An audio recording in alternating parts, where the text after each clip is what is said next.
consiste à la gestion des évolutions du logiciel. Elle requiert, donc cette maintenance, elle nécessite des efforts particuliers pour prévoir, faciliter et gérer les évolutions qui sont inévitables. Donc, il n'y aura pas un système, un logiciel qui ne sera pas dans sa durée de vie, qui ne sera pas confronté à des modifications ou bien à des évolutions, ou bien à des erreurs aussi. Il faut corriger. Il est donc primordial de prévoir les évolutions possibles d'un logiciel pour que la maintenance soit la plus efficace possible. Donc, lorsque je développe mon logiciel, il faut que je me mette dans la tête qu'il y aura des changements dans l'environnement du logiciel, qu'il y aura des modifications dans le logiciel, dans les besoins de l'utilisateur. Donc, lorsque je développe mon logiciel, je dois prendre en considération ces évolutions possibles. Pourquoi il faut les prendre en considération? Pour faciliter ensuite cette maintenance, pour faciliter ensuite l'évolution du logiciel. Je vais vous donner un exemple ici. Si par exemple, j'ai une boîte de développement et que j'ai comme client une entreprise qui vient de débuter, qui vient de commencer, donc qui vient d'ouvrir. Et là, donc, cette entreprise contient deux employés. D'accord? Pour le moment, on vient d'ouvrir, on n'a que 2 employés. On nous demande de faire un système pour gérer cette entreprise-là. D'accord? OK, donc je développe mon système. Est-ce que je vais prendre en considération le nombre d'employés qui est 2? Donc, je ne vais donner l'accès qu'à ces 2 employés. Je ne vais donner qu'à ces 2 employés pour utiliser mon système. Ou bien, serait-il préférable de développer un système qui peut accepter plus de 2 utilisateurs? Bien sûr que le fait d'avoir un système qui acceptera plus d'utilisateurs serait meilleur. Premièrement, serait meilleur si par exemple cette entreprise évolue.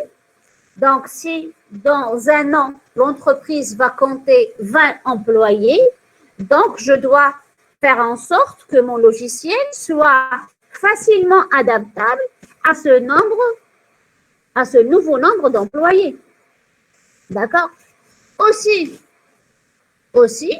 donc moi je vais développer ce système de gestion pour cette entreprise qui contient, donc aujourd'hui je vais le développer pour cette entreprise qui ne contient que 2 employés. Donc, il se peut, le mois prochain, j'aurai un autre client qui va demander le même système, d'accord? Mais avec des besoins en plus. Donc, ça serait bien pour moi de réutiliser le même système et de rajouter juste les nouvelles fonctionnalités qui ont été exigées. Donc là, je réutilise mon logiciel que j'ai développé pour 2 employés et je vais le faire évoluer pour qu'il s'adapte aux besoins de cette nouvelle entreprise. Donc là, j'aurais gagné en tant que directrice de boîte, j'aurais gagné en termes de temps et d'argent aussi. D'accord? Donc, il faut se mettre, donc, lorsque je développe mon système, il faut se mettre dans la tête et que ce système-là, ce logiciel-là, donc, va subir des changements. Donc, il faut faciliter ces changements-là. Il faut faciliter le processus de modification du logiciel. Donc, c'est ce qu'on appelle la maintenabilité du logiciel. Donc, un logiciel qui est maintenable est un bon logiciel.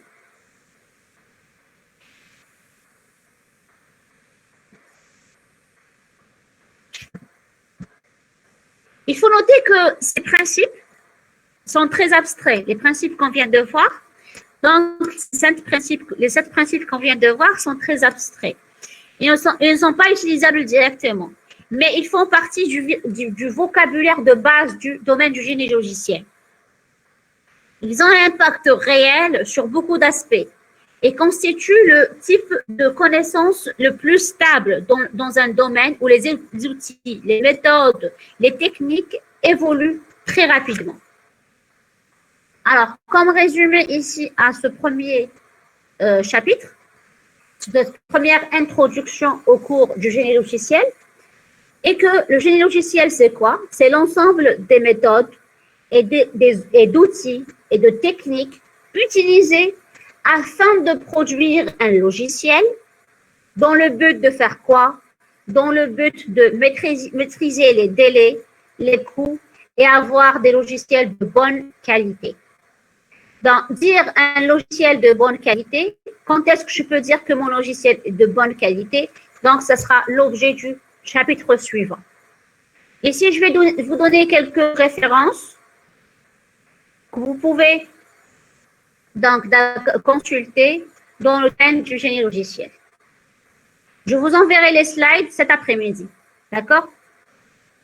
Est-ce que vous avez des questions sur ce premier chapitre pour qu'on puisse passer au deuxième chapitre qui est la qualité du logiciel? Quand est-ce que je peux dire qu'un logiciel est de bonne qualité?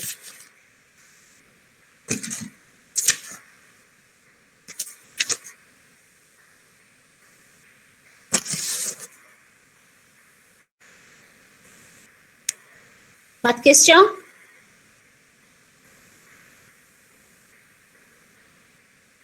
Est-ce que vous arrivez à suivre?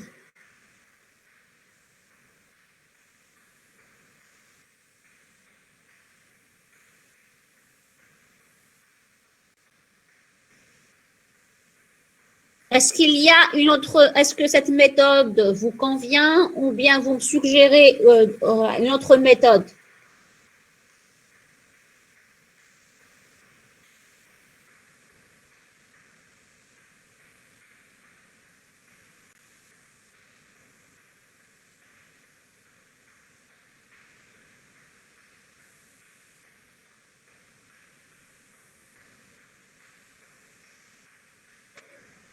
Je tiens juste à rappeler que ce n'est que les premiers cours qui seront des cours théoriques. D'accord?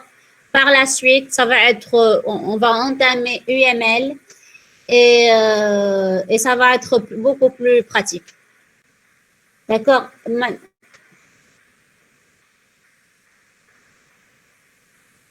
Les mises à jour dans les applications, c'est une forme de maintenance, oui.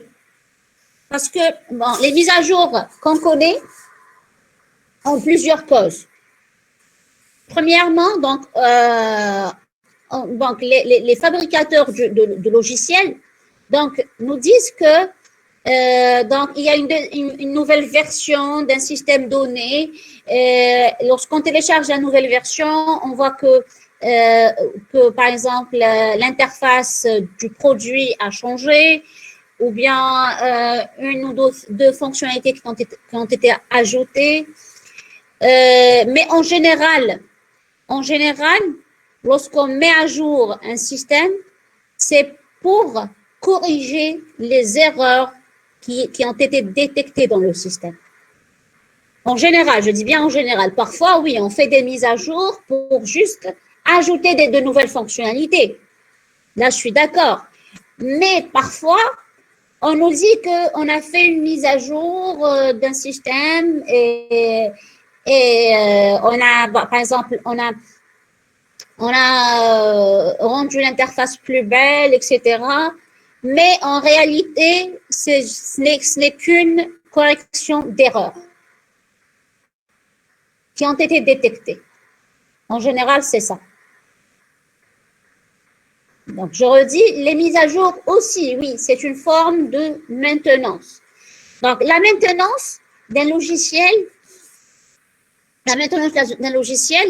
donc, on peut considérer 3 principaux types de maintenance. Bien qu'il, bon, il y a d'autres types de maintenance de logiciels, mais essentiellement, on a ce qu'on appelle la maintenance corrective. Ça veut dire quoi une maintenance corrective? Ça veut dire que, donc, j'ai développé un système. Donc, lorsqu'on développe un système, on le teste. D'accord? Donc, je l'ai testé, mais je ne peux pas le tester sur tous les cas. Parce que parfois, il est impossible de le tester sur tous les cas. Soit par exemple parce que je n'ai pas assez de temps, je n'ai pas le budget qu'il faut. Donc, je vais choisir le jeu de test le plus complet possible, selon mes contraintes de temps et de budget. Alors, je le teste. OK, donc pour les jeux de test que j'ai choisis, le système a bien fonctionné. Mais ça ne veut pas dire qu'il va bien fonctionner sur tous les cas possibles. D'accord? Donc là, lorsque je mets, lorsque mon système est en utilisation, donc je l'ai vendu, je l'ai livré, c'est bon. L'utilisateur est en train d'utiliser mon système. Il se peut que cette utilisation révèle des erreurs. D'accord? Et là, il faut que je corrige ces erreurs-là. Ce qu'on appelle la maintenance corrective. Il y a ce qu'on appelle aussi la maintenance préventive. Préventive, ça veut dire quoi? Ça veut dire que je préviens. Donc, je suis dans un environnement, d'accord?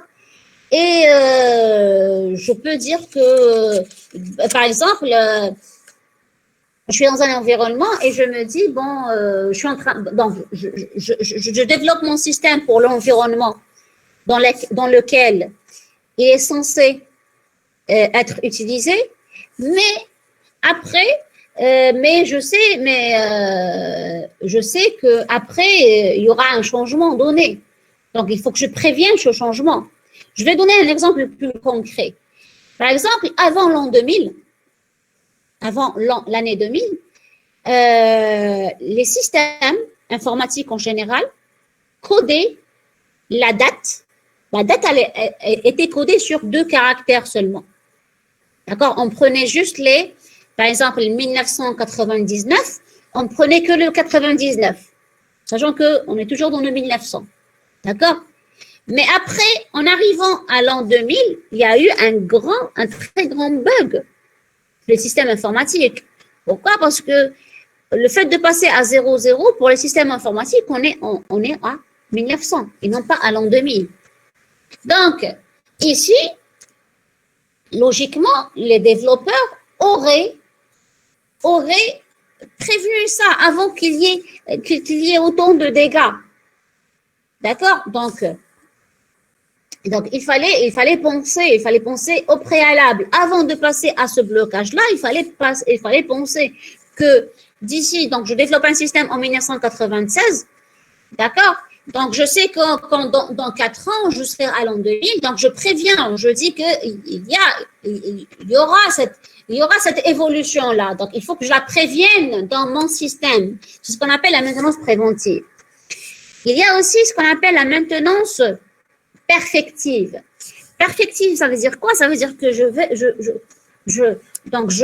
j'ai livré mon système, il est en train d'être utilisé. Et puis, je vais essayer toujours de perfectionner mon système.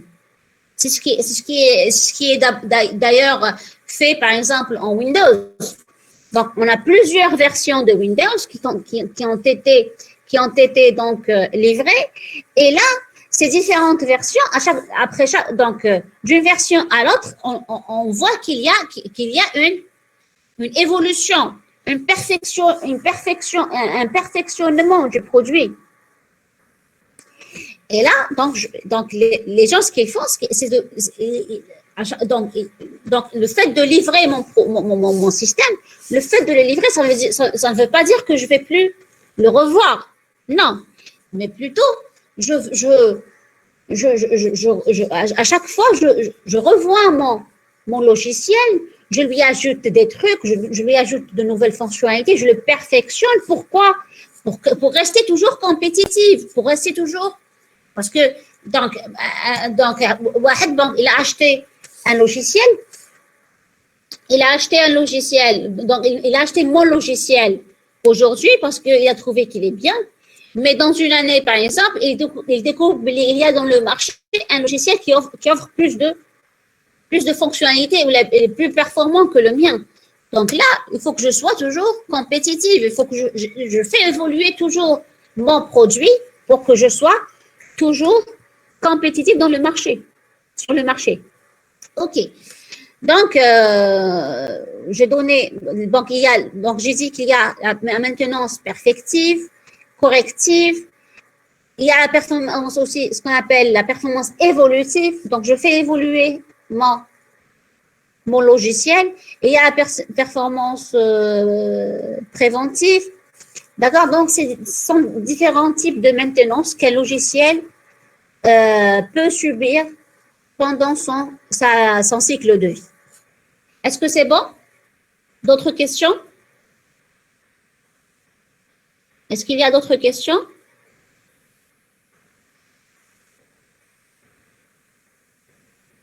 Il n'y a pas d'autres questions? On passe au cours suivant.